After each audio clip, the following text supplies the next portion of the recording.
Почитувани граѓани, почитувани представници на медиумите, најнапред дозволете ми да изразам голема благодарност до сите граѓани кои вчера низ целата држава мирно и достоинствено оддадоа почит на жртвите кои настрадаа во ужасната трагедија. Ова покажа дека како општество знаеме да ја споделиме болката со почит и солидарност. Во вакви трагични моменти гневот и болката се оправдани, но морам да напоменам дека потребно е сите да бидеме внимателни, тие да не бидат инструментализирани.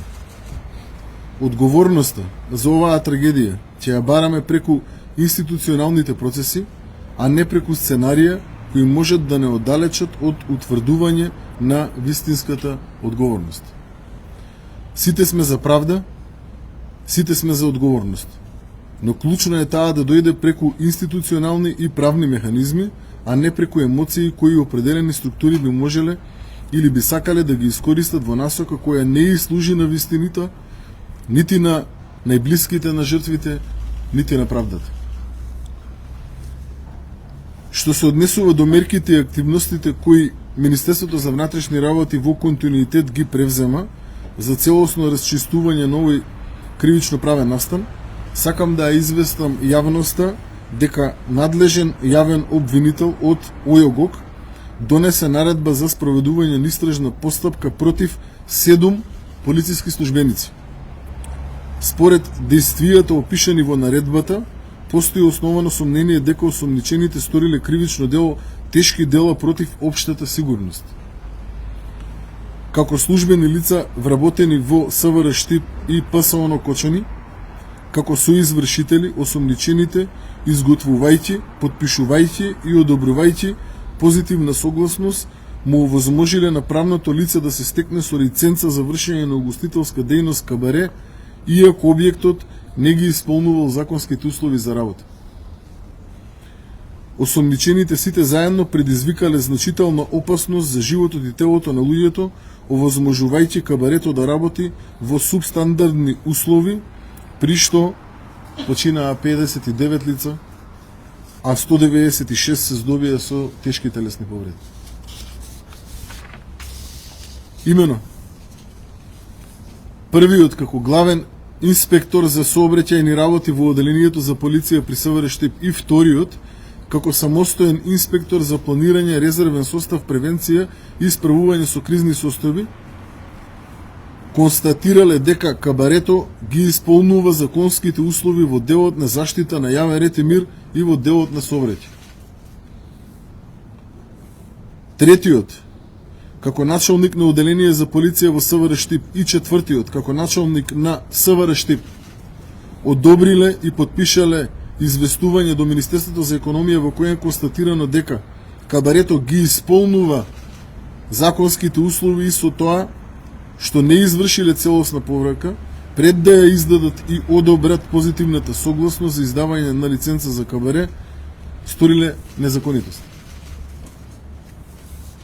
Петтиот, како документарист во ПСО на Кочани, изработил телеграма во која не навел точни и целосни податоци дека во и близина на кабарето има пријавени нарушувања на јавен ред и мир и пријавени кривични дела, додека шестиот во својство на заменик командир и седмиот како началник на оделение за внатрешни работи Кочани, иако знаеле дека има повеќе пријавени нарушувања на јавен ред и мир во и близина на кабарето, истите вака изготвената телеграма ја одобриле и подпишале, со што како службени лица не постапиле согласно прописите за мерките за заштита и не извршиле целосна и детална проверка во врска со издавање на позитивна согласност за кабарето и со тоа предизвикале опасност за животот и телото на луѓето.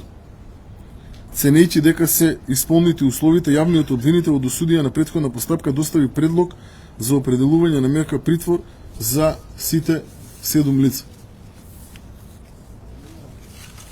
Овие лица во овој момент се обезбедени од страна на Министерството за внатрешни работи и се носат во рамки на надлежниот суд пред надлежен судија во рамки на претходна постапка.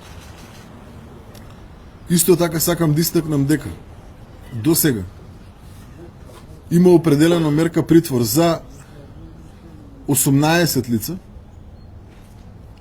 освен овие 7 кои што ќе бидат изведени пред судија на претходна постапка, ќе биде изведено пред судија на претходна постапка уште едно лице по наредба на надлежен јавен обвинител, кое што е поврзано со овој кривично правен настан, а при тоа е едно од раководните лица и во овој момент во Министерството за економија. Доколку имате прашање, повелете. Дали се работи за истите лица, овие 7 припадници во СВР-шките и полициската станица во Кочани, со истите што вчера беа разрешени? Не, овие се лицата кои што потпишале, овозможиле и предизвикале, односно имаме основи на сомнение дека со изготвување на незаконски документи допринеле да се случи ужасната трагедија од пред некој ден. Значи, овие имаат конкретни действија, врз основа на кои што конкретни действија во овој момент надлежниот јавен обвинител по претходно изработена и доставена кривична пријава од страна на Министерството за внатрешни работи, одделот за внатрешна контрола, надлежното јавно обвинителство ОЈОГОК, ценело дека треба да се процесуираат на ваков начин.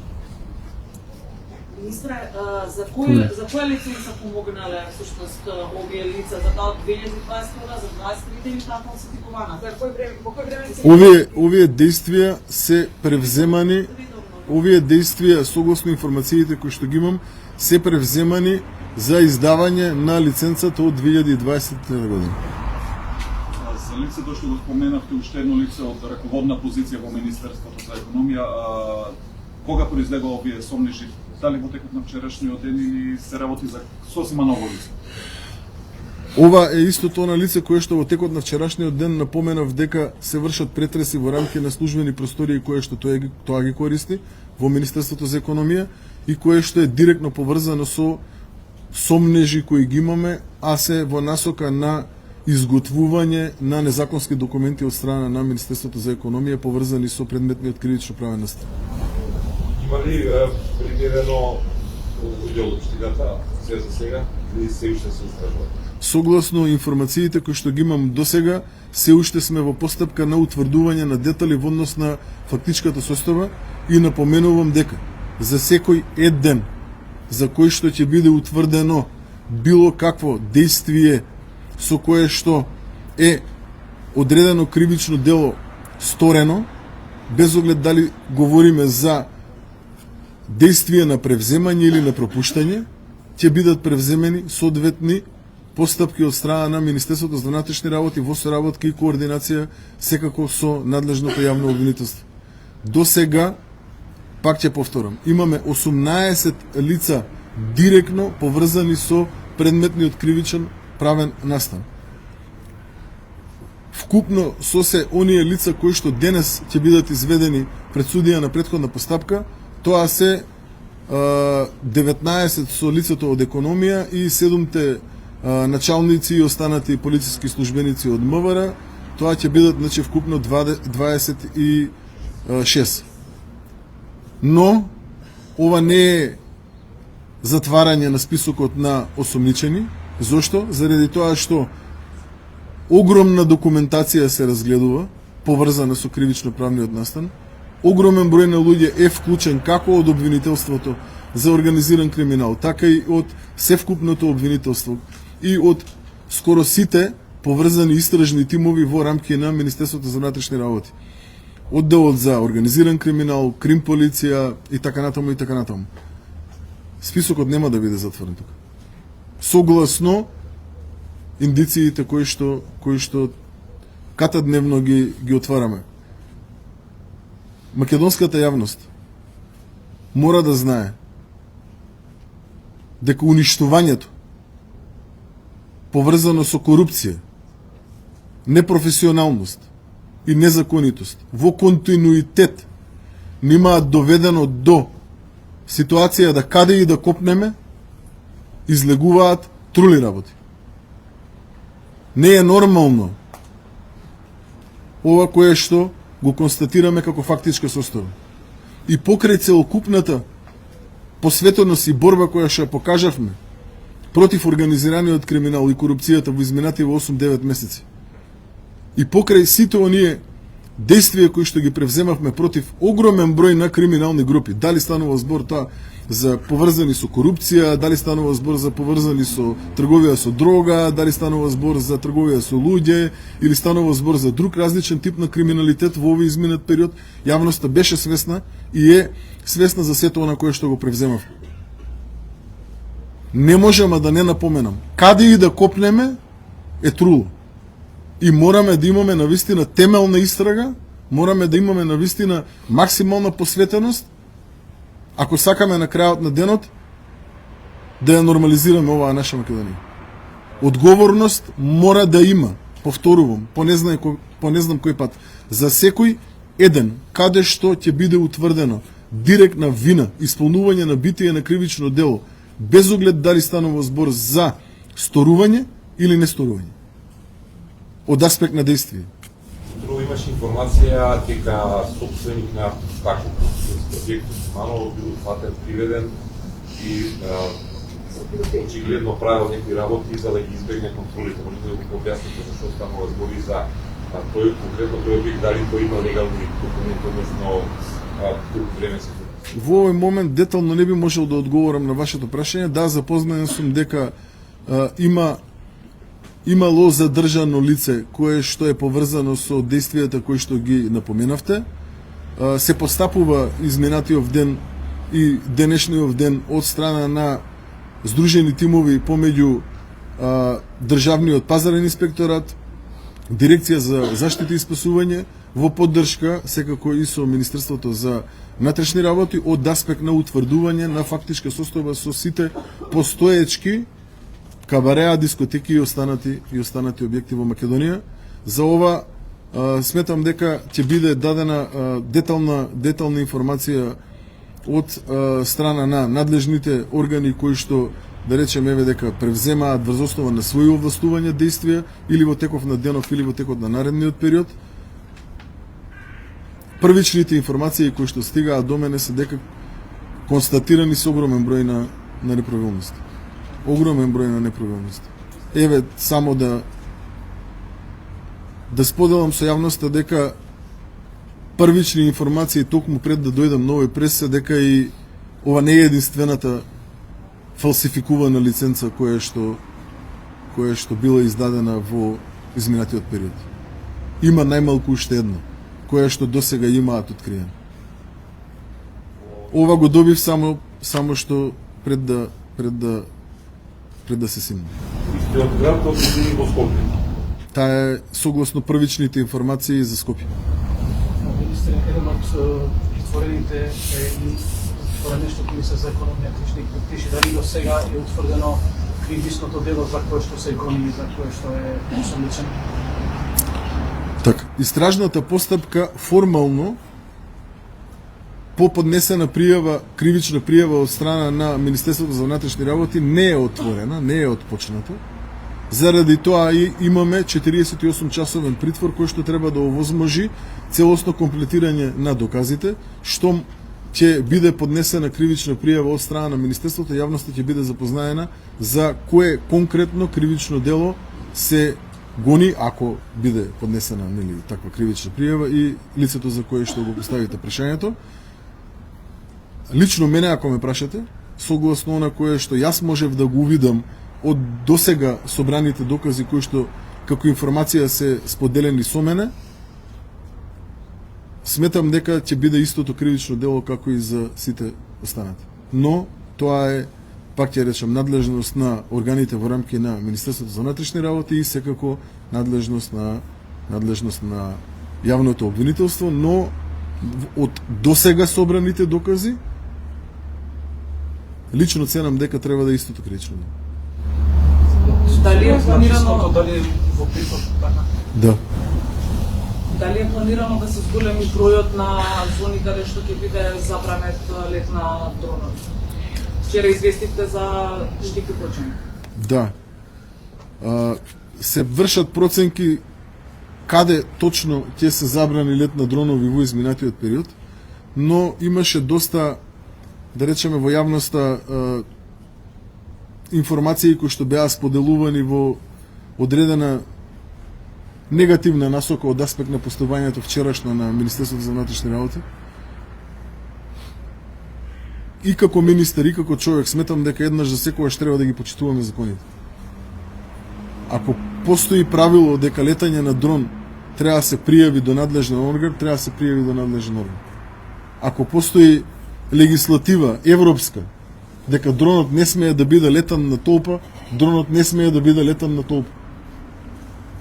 Или ќе ги почитуваме законите за секој едно действие за кое што се пропишани, или ќе ни се случуваат катастрофи. Нема компромис. Дали да ги почитуваме законите или да не ги почитуваме законите.